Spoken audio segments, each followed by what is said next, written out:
Continuamos en Portafolio Económico. Esta semana ha sido una semana cargada de informaciones. Dentro de ella ha estado sobre el tapete la denuncia que ha hecho el tesorero de la Seguridad Social, Henry Sadalá, en la cual indica y da a conocer la detección de un fraude por más de 60 mil millones de dólares de pesos, Susana. Realmente esta información pues no es nueva. Ya la Tesorería de la Seguridad Social ha estado en este proceso de seguimiento a los empleadores que han estado incursionando en actividades fraudulentas para defraudar al propio sistema de seguridad social. En la información que se ha estado sirviendo, pues se da un listado de una cantidad de empresas que son las que han estado en esta práctica, y realmente esto hay que verlo ¿verdad?, con el debido cuidado, con la atención debida, porque fíjate que se ha estado en discusión en estos últimos meses sobre el sostenimiento del sistema de seguridad social, y se habla de reforma al propio sistema. Sin embargo, cuando se detectan fraudes que persiguen mantener empleados o supuestos empleados en el sistema, pues evidentemente esto genera limitaciones a la capacidad que tiene la propia entidad para poder entonces responder a lo que sí están de manera correcta tributando o contribuyendo al sistema. Y hay que entender que cuando el sistema se financia, cuando hay una mayor contribución, es decir, cuando el empleado tiene un salario mayor que el salario mínimo, pues entonces hay una mayor contribución tanto del empleador como del propio empleado. Cuando es a través de mecanismos fraudulentos, pues entonces el defraudador lo que diseña como plan es tener al empleado en la escala mínima, de las escalas que tenemos dentro de nuestra clasificación salarial, entre la pequeña, la mediana, la mediana y la micro y la grande empresa, que ahí están las 4 categorías de salario. Entonces, evidentemente, cuando se establecen estos diseños fraudulentos, pues entonces se contribuye con el mínimo, y estamos hablando que como el sistema en su modelo permite que si yo soy un padre o en el caso de la mujer es madre o son una familia, cuando entra uno de los dos, entra toda la familia. Entonces, si yo gano,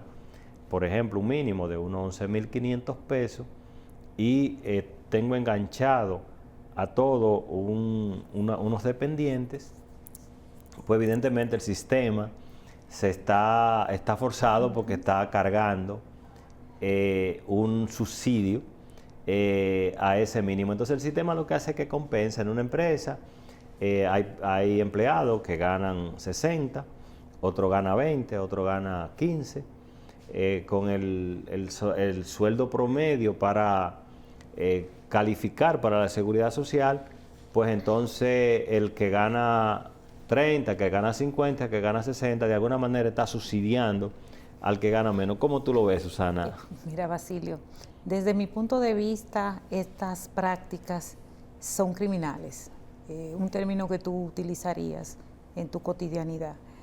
Basilio, no solamente ¿verdad? El planteamiento magistral que hace de todo este proceso.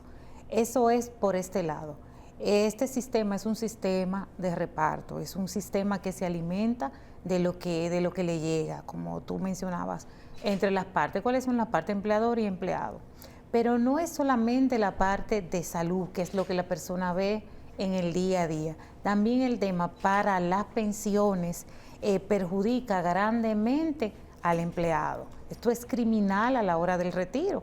¿Por qué? Porque mientras menos tú aportas, como tú mencionabas, pues más chiquito está tu fondo de retiro, tu fondo de pensiones. Definitivamente este sistema se pensó y se desarrolló bajo principios. Y uno de estos principios es la dignidad, la universalidad y la equidad del proceso. Estos son los principios rectores de la seguridad social, el sistema como tal. Sin embargo, cuando tú ves estas prácticas, eso te habla de que vamos muy mal, desde el punto de vista de ese manejo ético que deben tener nuestros empresarios para con sus empresas y para con el consumidor final, que en este caso es el empleado, ¿verdad? Es su cliente interno. Estas prácticas tienen que seguir siendo supervisadas, porque son criminales. Mira, hablar de 60 millones de pesos de defraudación. Es hablar de mucho dinero. Sí, claro, y sobre todo que estamos hablando porque es más la estructura de la defraudación en el sentido de que son empresas relativamente pequeñas, pero son varias. Sí, son unas cuantas. Son unas cuantas. Entonces, porque para que pueda convertirse en un registro irregular de empleados, pues evidentemente su característica es del salario mínimo. Mínimo. Y fíjate, Susana, que perdón, Basilio, y algo muy importante que nuestros televidentes tienen que saber. Tú mencionabas de ese arrastre, pero estamos hablando que la realidad país es que un empleado con esos salarios tiene 2, 3 muchachos, 4 muchachos, una mujer. Entonces estamos hablando que ese núcleo está, o sea, una mujer en edad de parir, todavía parir 2 más. Estamos hablando que ese núcleo de un empleado que cotiza con 11,000, 12,000 pesos, tiene 6 dependientes. Sí, tú sabes que definitivamente la realidad que tenemos, por ejemplo, social, es que tú tienes, por ejemplo, muchas personas en los diferentes sectores desempleados. Entonces, es mucho más caro tú pagar un seguro privado. Sí. Entonces, estamos hablando que bajo esos modelos que ha anunciado el tesorero de la Seguridad Social, o sea, don Henry Sadalá, es que dentro de las modalidades ¿verdad?, que se tipifican, es que justamente tú estás recogiendo a esa gente que tiene esas cargas. Vamos a suponer, si el costo de seguridad social entre empleado y empleador para un salario, vamos a suponer, de 11,000 pesos, si el costo entre los dos, por decirlo así, son 400 pesos, en un seguro privado eso te puede resultar en algunos 3,000 pesos. 3,000 pesos. Y no te cubre una serie de... No te cubre el núcleo.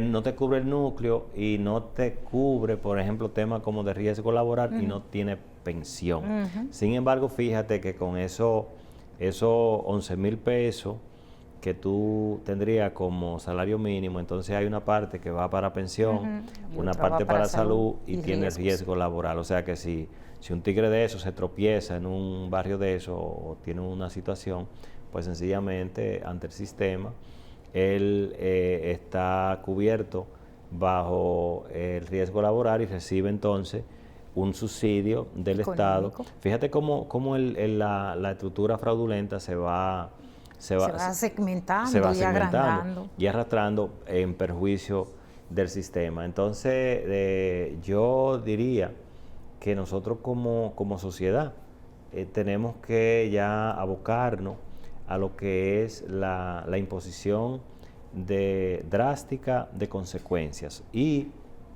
yo diría que como sociedad tenemos que legislar para que las consecuencias sean más económicas que privativas de libertad. Sí. Porque estamos... Por ahí es que el empresario entiende.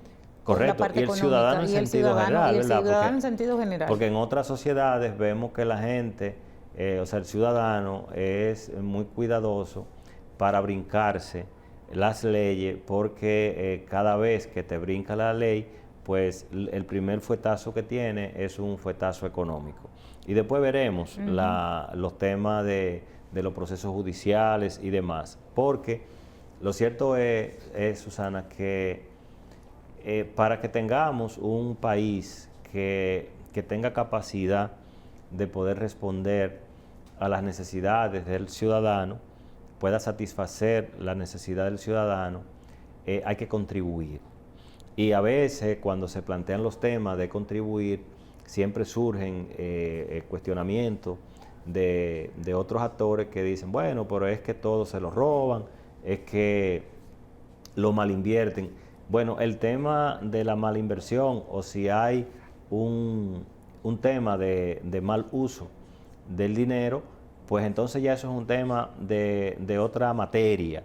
Mientras tanto, tenemos que hacer conciencia de que para tener una buena carretera, para tener un buen hospital, para tener un servicio, ¿verdad? Un servicio en sentido general de calidad, equipos, hay que contribuir. Y en eso debemos de estar todos conscientes como ciudadanos que debemos de contribuir, pero además exigir a nuestras autoridades la calidad del gasto, que la inversión que se haga, la inversión pública, sea necesaria y sea de calidad. Entonces, controles. Pero hay que